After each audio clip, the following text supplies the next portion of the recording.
Buenas tardes, distinguidos internautas.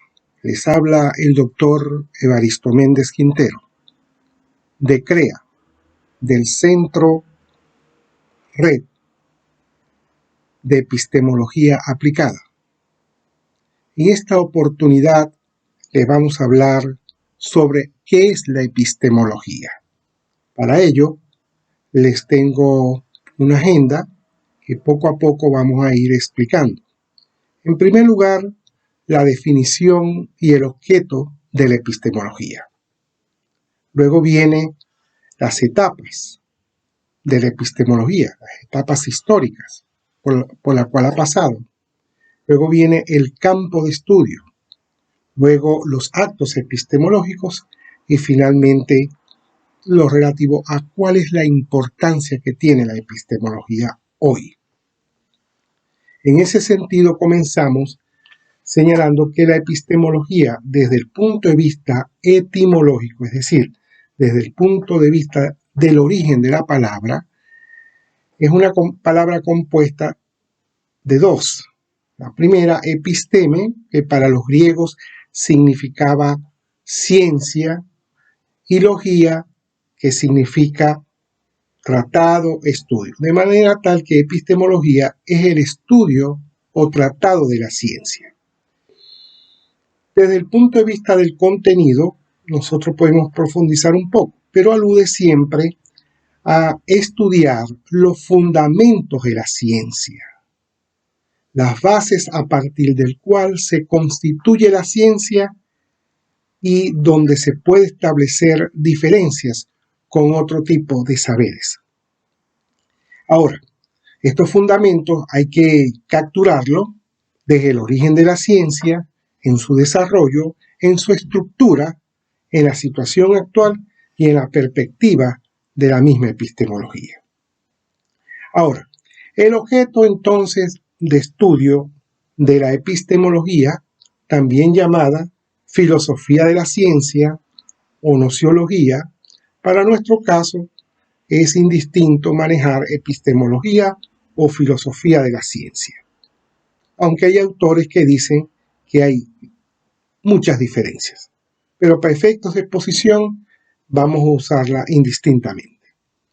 El objeto entonces de la epistemología no es más que estudiar la ciencia, ese es su objeto. Ahora, ha habido un desarrollo tan vertiginoso e importante de la epistemología que a partir de los años 90 ha habido un interés no solamente de estudiar las bases de la ciencia, sino también la episteme de la cultura. Hay principios de la cultura que son históricos, que son coyunturales, y hay un interés de encontrar esos principios. Derivándose de eso, otro desarrollo importante es buscar los fundamentos de la vida. En un espacio donde está en peligro la especie humana, como es el problema del cambio climático y ahora con la pandemia, entonces se buscan estudiar cuáles son los principios de la vida, hasta dónde tienen fuerza y si es necesario hacer una refundamentación de la vida. Y finalmente también se puede buscar la episteme de las instituciones que administran la ciencia, como las universidades, los centros de investigación, los mismos departamentos de gobierno, donde quedan expuestas esos fundamentos en las leyes, en las constituciones, en los decretos, en las normas, en el plan de estudio, en las evaluaciones, de modo tal que ese sería pues un amplio objeto de la epistemología. Ahora, teniendo esos dos aspectos, nosotros ahora sí podemos entrar a un punto muy importante, y es cuáles son las etapas por el cual se ha dado la epistemología. En primer lugar, vamos a tener una etapa muy filosófica, muy orientada al conocimiento general, que aparece con el Renacimiento, con la Edad Moderna, cuando Galileo expone ya la ciencia moderna por medio del método experimental. Empiezan a darse una serie de reflexiones en torno a lo que es la ciencia. Y tenemos los dos grandes movimientos, que fue el empirismo en Inglaterra, encabezado en dos tiempos, pero aludiendo a lo mismo, que fue Francis Bacon y John Locke. Y en Francia, con el racionalismo, cuyo principal expositor fue Renato Descartes. Allí se hizo mucho énfasis en lo que era esas dos orientaciones, que por supuesto generó la síntesis, generó críticas de ambas polaridades. Por ejemplo, en el método inductivo está fundamentado por el empirismo. El empirismo alude a que el principio del conocimiento es la experiencia. Y el racionalismo dice que el principio, el origen del conocimiento está en la razón, está en el sujeto. De ahí entonces que hayan fundamentado el método deductivo. Pero de ambas polaridades siempre surge una integración como la que se vivió en la misma filosofía con Immanuel Kant cuando hizo esa síntesis entre inducción y deducción, entre empirismo y racionalismo. Esta primera etapa fue muy importante, pero como les digo, muy orientada desde la filosofía. Luego, más o menos hasta el mediados del siglo XIX, cuando surge el positivismo, empieza prácticamente una segunda etapa muy fructífera. Esta etapa, que comienza con el positivismo, se prolonga hasta la década del 20 con la constitución del Círculo de Viena, que genera lo que llaman el neopositivismo lógico. Ahora bien, ¿qué encontramos allí en estos aportes? Que se trataba de hacer una fundamentación científica. Y para ello hubo una discusión bastante importante, que la justificación de la ciencia se daba a nivel del método, de la lógica, de la racionalidad. Entonces ese triángulo estuvo muy ampliado, muy discutido con el Círculo de Viena y los distintos autores que nacieron y siguieron pues este lineamiento. Muy bien, entonces en esta primera etapa nosotros vamos a encontrar una etapa, digamos, de exclusividad hacia la lógica de la investigación, incluyendo incluso los que criticaron esto, como fue Karl Popper en la década del 30, cuando escribió el libro La lógica de la investigación científica. Hay un aspecto común a todos estos autores que están orientados a la fundamentación de lo que es el producto científico.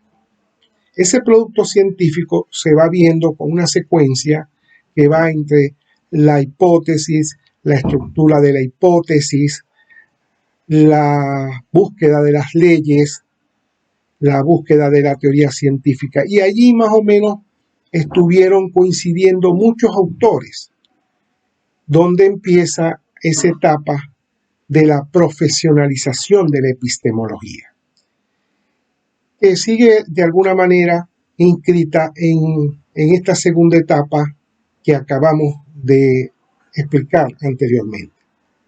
En esta profesionalización de la epistemología se sigue haciendo ese énfasis.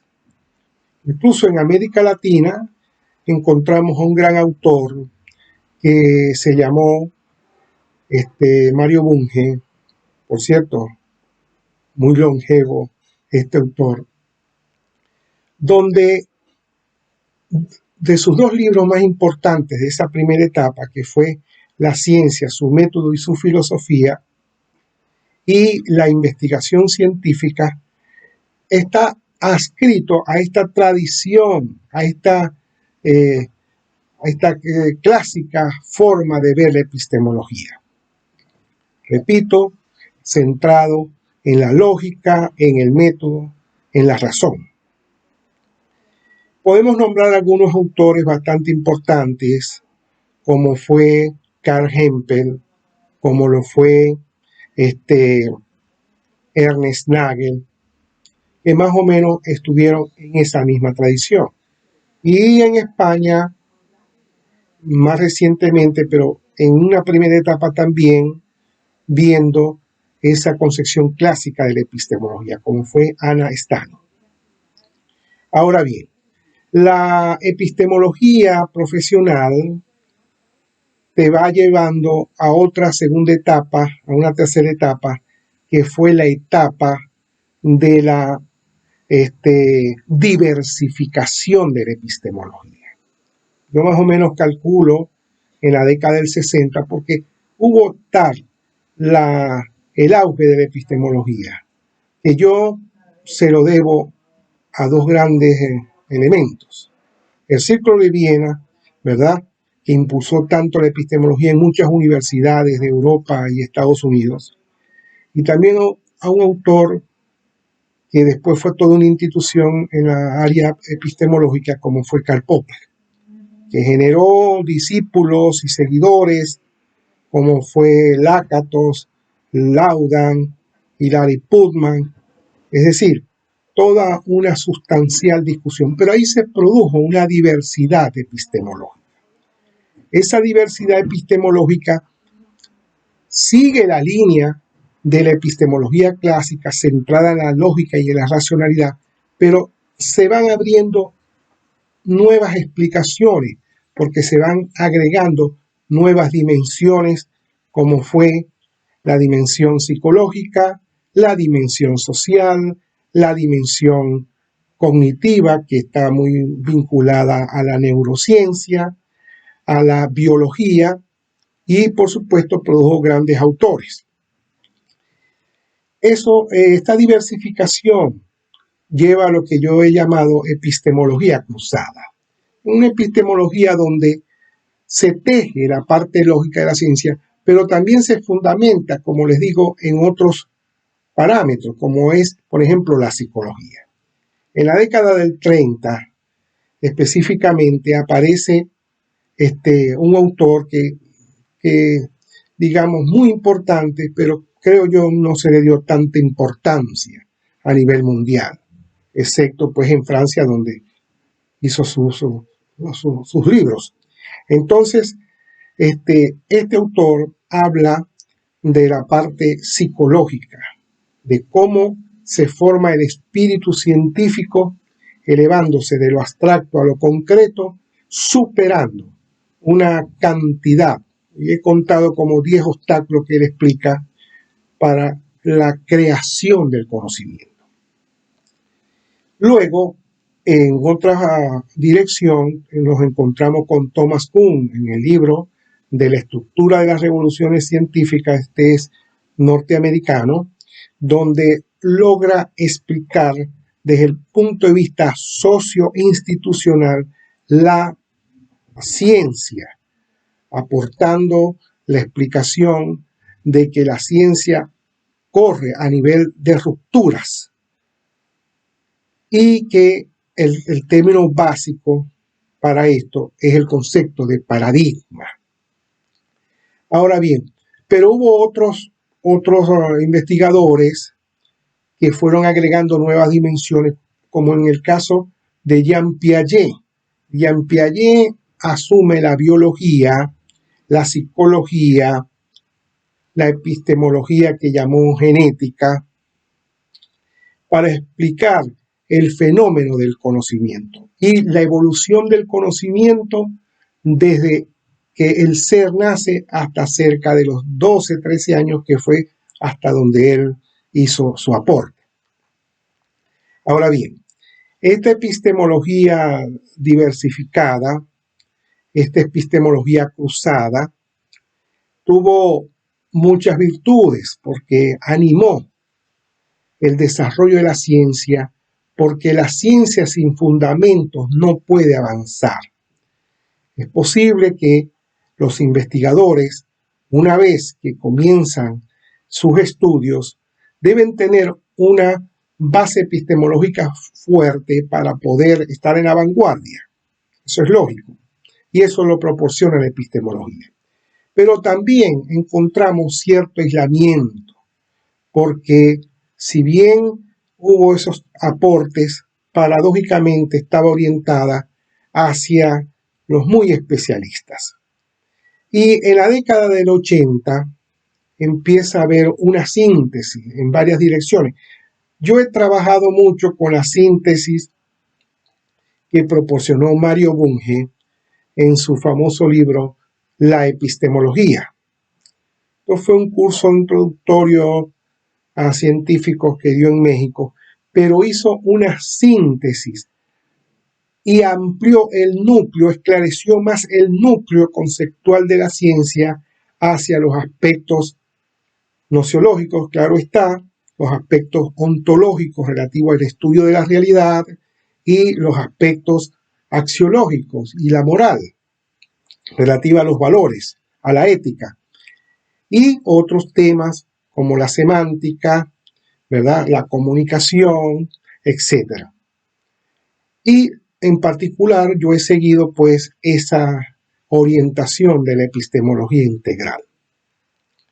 Ahora bien, ¿qué es la epistemología integral? Es buscar los aspectos comunes a los planteamientos epistemológicos. Entender que la ciencia es un fenómeno complejo, un fenómeno de construcción compleja, que intervienen muchos factores simultáneamente. Entonces, factores para entender la realidad, que es la ontología, factores para entender cómo se produce el conocimiento, que es el área nociológica metodológica, y el área axiológica relativa a los valores. Pero eso es muy importante. Pero aún así faltaban otras etapas que, bueno, vamos a identificar como la necesidad de abrir la ciencia hacia la interdisciplinaridad y a la transdisciplinaridad y hacia la teoría de la complejidad. Hacia allí es donde nosotros podemos entender que existe una epistemología aplicada. Luego, de mi práctica docente e investigativa, he desarrollado lo que hemos denominado la epistemología aplicada, que no es más que orientar al investigador, sobre todo, a los tesistas de grado, a los que están haciendo sus presentaciones para graduarse, de una codificación del pensamiento epistemológico en sus tres núcleos anteriormente señalados, como es la ontología, la nociología y la axiología.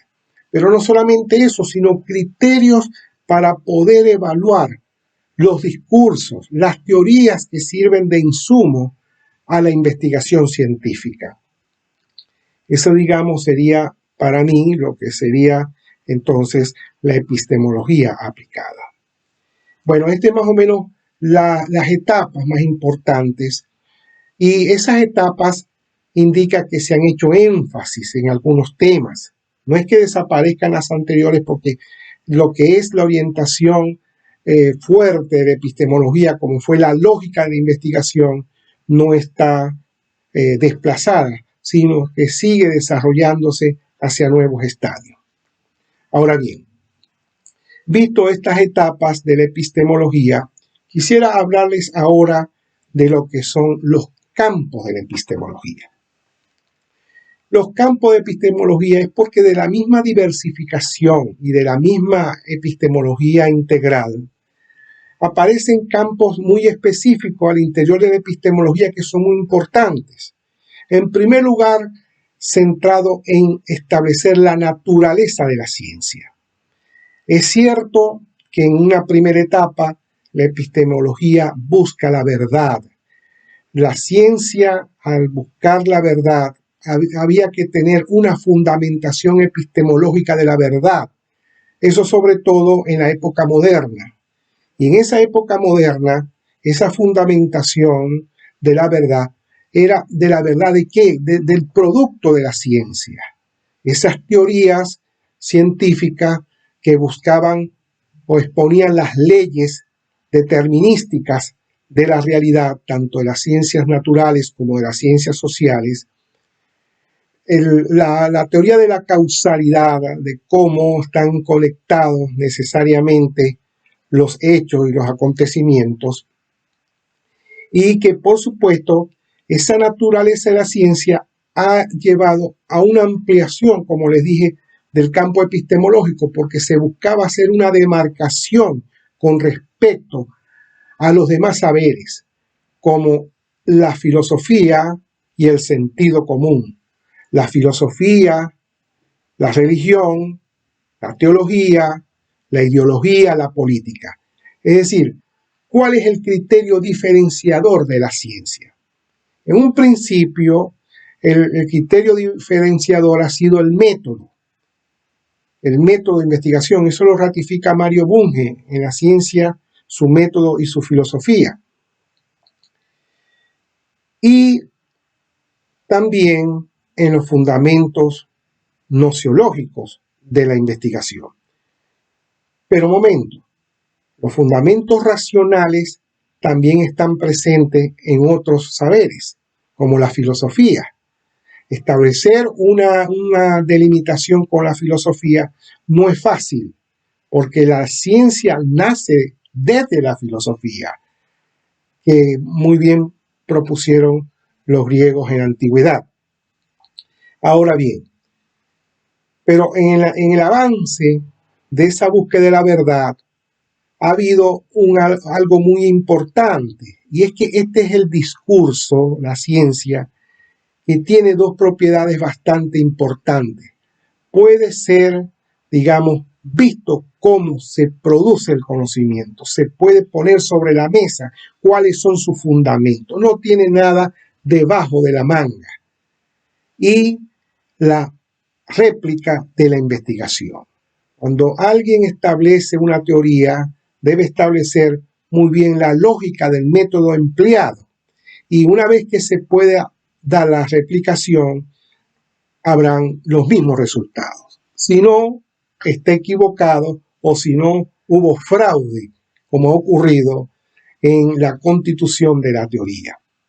Pero esto evolucionó, porque en el momento de la discusión de la ciencia, ha habido como una amplitud hacia nuevas categorías, como es la probabilidad, es decir, una verdad que está sujeta a error, que se admite el error, y también que es factible, que es plausible el conocimiento, hasta algunos epistemólogos que llaman a la ciencia una de las creencias justificadas. Bueno, esa evolución ha sido muy importante de la naturaleza de la ciencia. Ahora, tenemos un segundo campo que estuvo desde los años 80 centrada en lo que yo llamo el núcleo tripartido de la ciencia. Ese núcleo está constituido por el núcleo ontológico, como ya lo hemos referido, nociológico y axiológico. De allí se pueden, digamos, establecer las categorías y principios que ordenan el conocimiento científico. Así, a nivel ontológico, podíamos ver el acercamiento fragmentario de la realidad, el acercamiento sistémico a la realidad, el acercamiento histórico de la realidad, el acercamiento epistémico esencial de la realidad. Y a nivel nociológico, se habla ahora no de un método, sino que hay multimétodos a la hora de la investigación. Multimétodos que se han sintetizado, aunque creo yo que es una síntesis que es muy muy liviana, que es la diferencia entre el método cuantitativo y el método cualitativo. Pero también en esos multimétodos hay una combinación de multitécnicas, de multiinstrumentos de investigación, hasta la fundamentación de la investigación cualitativa a partir del método experimental y la investigación cualitativa a partir de varios criterios. La subjetividad de los actores y de lo que se está investigando, el criterio de triangulación, por eso que se llama multimétodo, multiteoría, y el criterio de saturación, como que hay un momento en el estudio de los casos que se investiga que llega al límite donde ya a partir del siguiente elemento, la siguiente encuesta, la siguiente teoría, la siguiente encuesta, ya no hay nada nuevo. Entonces llega un punto en el cual se llega al conocimiento científico. Ese es el segundo campo de la investigación. El tercer campo, y es que se habla de la lógica de la investigación científica. Retomando el núcleo nociológico, ahora lo vamos a ampliar hacia el núcleo que se llama el proceso de investigación científica. Ese proceso de investigación científica tiene varias lógicas y también tiene combinaciones que van más allá de lo previsible de la lógica de la investigación, como la intuición, la creatividad, el azar. Bueno, ese es el tercer campo de la epistemología. Y el cuarto campo de la epistemología está referida a la lógica de la teoría científica, que ahí retomamos pues todo el aporte de la epistemología clásica, porque creo que ahí está muy bien sedimentado pues la lógica de la teoría, que son dos cosas muy distintas. A veces se confunde la lógica de investigación con la lógica de la teoría y de la exposición de la teoría. Confusiones que a veces te pueden llevar a error de apreciación de lo que estás estudiando. A estos cuatro campos yo le agrego dos más, y es que el quinto campo está referido a la forma como tú vas a estudiar la realidad. Es decir, retomamos del segundo campo, que es el núcleo ontológico, ahora lo vamos a ampliar hacia modelos para concebir la realidad, modelos para entender la realidad, que si es individualismo metodológico o el holismo científico, si lo vamos a estudiar de manera parcial, integral, mecánico, sistemático, histórico. Es decir, es un campo bastante importante que hay que tomar en cuenta. Y el sexto campo de la epistemología está referida a que es un elemento de autocontrol de la investigación. Cuando nosotros estamos investigando, hay modelos que son muy importantes, pero resultan ser lineales, resultan ser a veces tomados como recetas de cocina. Y al tomar eso como receta de cocina, a veces le hacemos tanto énfasis en el paso, en el procedimiento, que nos olvidamos del objeto de estudio. De modo tal que terminamos no produciendo nada importante para la ciencia. Entonces, este elemento de autocontrol, es decir, el científico arranca la investigación y uno se va preguntando, porque debe estar necesariamente formado el científico como epistemólogo también, debe tener conocimiento de epistemología, de su epistemología regional, de su epistemología propia de la ciencia que esté investigando, y que por lo tanto tenemos que tener una visión racional de lo que nos está pasando, de lo que debo hacer. Y siempre hemos hablado, por ejemplo, de la hipótesis. Siempre te dice en algún método por ahí clásico, que hay que elaborar hipótesis.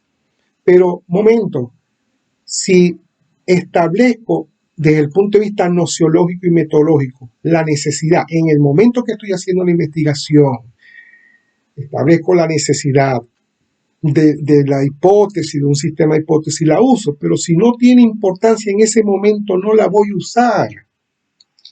Esos son los elementos de autocontrol del sexto campo de lo que es la epistemología. Ahora, establecido pues en los elementos anteriores de las etapas y los campos, quisiera hablar ahora de lo que es el campo de los actos epistemológicos. Tomando en cuenta que la ciencia es una construcción, nos damos cuenta que el primer acto epistemológico que se va a realizar en el campo de la ciencia es precisamente el campo de establecer esa diferencia y semejanzas también con el saber extracientífico, como habíamos señalado anteriormente, que es la filosofía, la ideología, la política, el sentido común. Entonces, el saber establecer eso es muy importante. El segundo elemento de acto epistemológico es lo que hoy se conoce como ciencia moderna o posmoderna. Hay énfasis y también hay cruces, hay síntesis. En el primero, cuando se establece esa diferencia, se establece una diferencia en cuanto que en el primer caso hay cierta linealidad de los principios y en la segunda cierta apertura en cuanto a la construcción del conocimiento. Ahora, esa discusión que es importante como acto epistemológico no nos debe llevar a que en la ciencia se hace cualquier cosa o que cualquier cosa es ciencia. Eso hay que tenerlo claro. La epistemología desde que nació, desde la primera concepción filosófica nociológica hasta nuestros días, sí tiene claro lo que es la ciencia. Es un conocimiento muy específico del saber humano y que tiene su propia estructura, sus propios protocolos. Cualquier cosa no se debe hacer en la ciencia. Bueno, ese sería un campo de discusión bastante importante, estando ya en el segundo, que es esa división entonces de ciencia moderna y posmoderna. El tercer acto epistemológico que es necesario saber, es saber diferenciar una ciencia de otra. En el campo de la ciencia natural está muy claro, pero en el campo, por ejemplo, de las ciencias sociales, esa diferenciación a veces no está clara.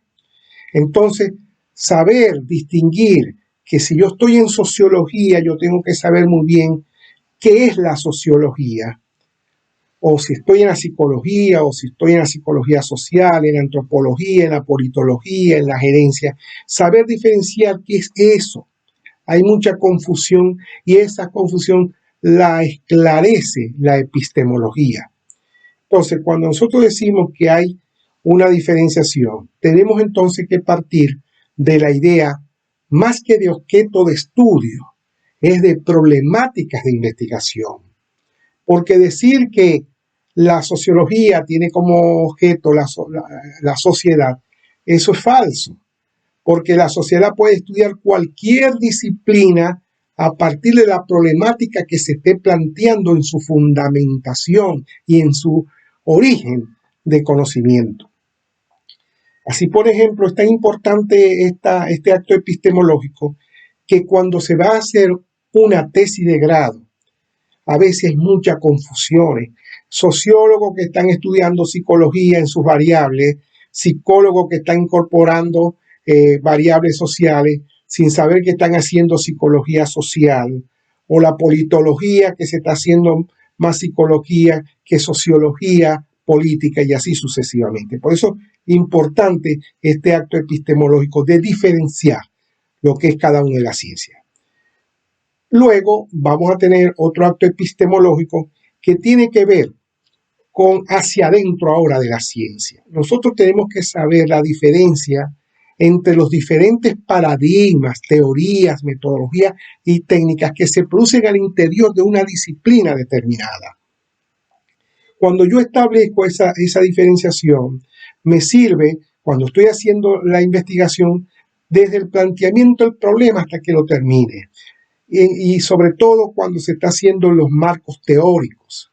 A veces se está manejando un concepto como clase social en sociología o, o productividad en la gerencia, donde si no está claro cuál es la teoría que genera eso, se va a hacer un popurrí allí de conceptos, porque no todos manejan con la misma importancia y la misma posición teórica, conceptual de estos conceptos.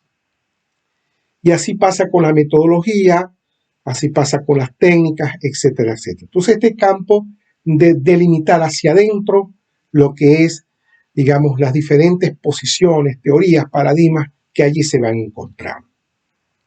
Finalmente, hablo del último acto epistemológico, que es el que está rondando en este momento. Establecer la frontera, las condiciones de interrelación de la ciencia para poder establecer la interdisciplinaridad. ¿Qué vamos a entender por interdisciplinaridad? ¿En qué condiciones puedo hacer yo la interdisciplinaridad? Es un poco para ayudar al avance que ha tenido la ciencia y también un poco para diluir tanto miedo que hay en las universidades de promover la formación interdisciplinaria, la formación transdisciplinaria y la formación compleja. Hoy la ciencia, en este último acto epistemológico, tenemos que llegar a una convicción.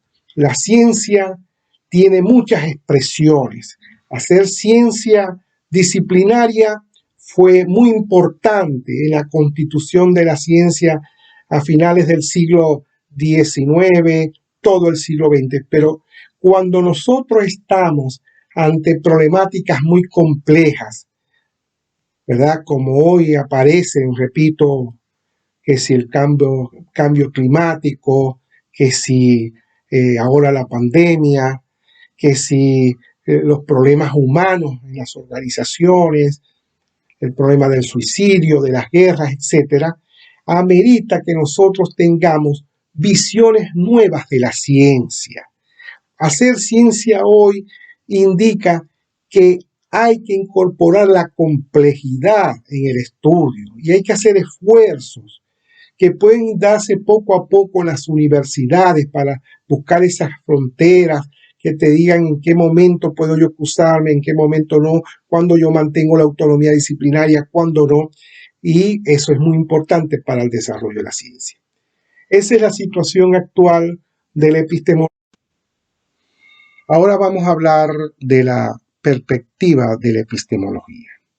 Ya sabemos que vivimos coyunturas muy delicadas que ponen en peligro la misma especie humana y el planeta Tierra. Ahora bien, durante esta pandemia se vio la importancia de la ciencia. El mundo entero, los estados, las naciones, pusieron la fe en que la ciencia iba a generar una vacuna, como en efecto lo han conseguido, para sanar, para superar, eliminar el coronavirus.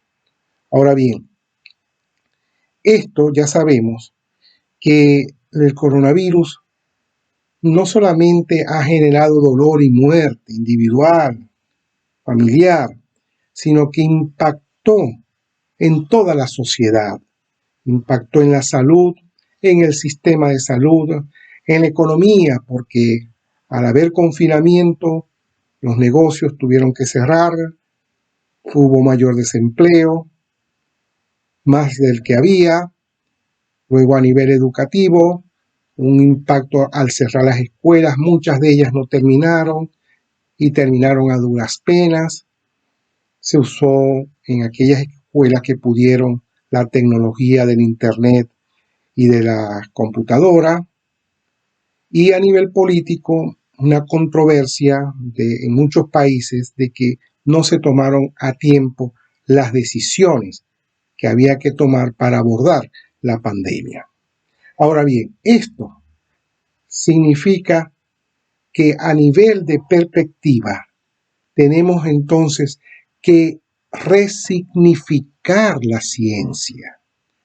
Una resignificación que no solo es de carácter político, en el sentido de que hay que darle más apoyo a la ciencia en cuanto a proyectos de investigación, en cuanto a mejorar el recurso humano, en cuanto a mejorar la infraestructura.